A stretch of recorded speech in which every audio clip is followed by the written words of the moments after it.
ચોમાસામાં ગાડી તો ગંદી થવાની જ, પણ ગાડી વોશ કરાવવાનો ટાઈમ જ ક્યાં છે? નો પ્રોબ્લેમ, સ્પાર્કલ એન્ડ શાઇન છે ને.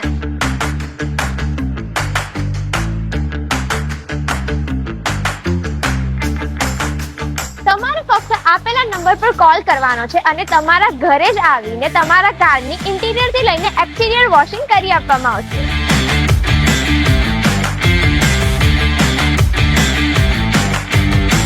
અહીંયા ઇન્ટિરિયર હોય કે એક્સટિરિયર, બધું જ તમને ખૂબ જ બારીકાઈથી વોશ કરી આપવામાં આવશે.